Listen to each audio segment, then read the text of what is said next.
Marami ang naaliw sa larawan ng lalaking ito sa loob ng pampublikong sasakyan na simpleng i-flex ang kanyang abs. Sa pagpasok ng bagong taon, kanya-kanyang exercise na para matanggal ang holiday gains o yung mga nadagdag na timbang sa kaliwat kanang kainan nitong Pasko. Pero ang iba, inile-level up ang kanilang New Year's resolution. Hindi lang sila magbabawas ng timbang. Target pa raw nilang magka-abs. Parang ganire ba? Naghahasik ng lagim sa Park Mall. Sabi sa idolo, oy, kalmar kay kurma idolo.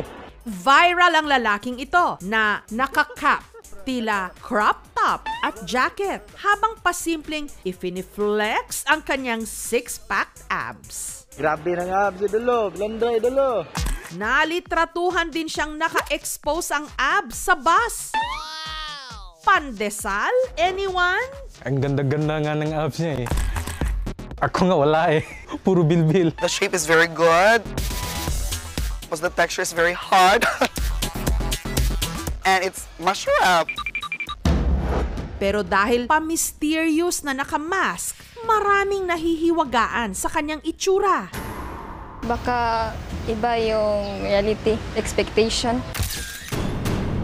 Ang pangit ang kanyang mukha. Kaya hinanap namin ang lalaking pwede raw peg ng mga may journey to fitspiration ngayong bagong taon.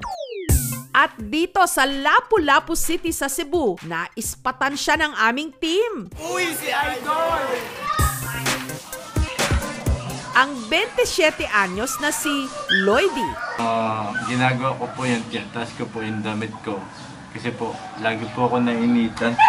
Tsaka lagi po napapawisan yung ilang pack po na abs. Mahirap po magdala nito. Kaya lagi ko po tinataas yung kahit nasa mall po ako. Para po mapansin ako ng mga pinagpapapansinan ko. Grabe ng abs idolo, blanda idolo. Nagulat kami kasi ang dami nagpapapicture sa kanya. Tapos nagpapabideo sa abs niya. Nagulat kami kasi sikat yung kaibigan namin yung buong buo. Grabe ba? Sabi ng kaibigan ko, ang dami na nagpapapicture tapos nagpapabideo sa akin. Pero sabi ko sa kanya, hayaan niya na yun kasi sanay na ako dun eh. Grabe ba? Grabe ba? Dami-daming nagsasabi sa'kin sobrang gwapo ko. Pasay ka na lang sa'kin ng how. Simulang araw nung pinag-share ang kanyang photos online, si Lloydie naging instant celebrity. Astig, pati mukha may abs. Face reveal naman sana next, Idol. Kaya sa gabing ito, si Lloydie may pa-face reveal.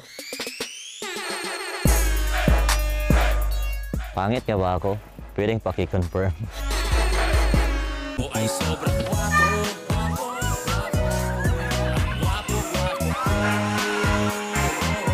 Thank you so much mga kapuso. Kung nagustuhan niyo po ang videong ito, subscribe. Don't forget to hit the bell button for our latest updates.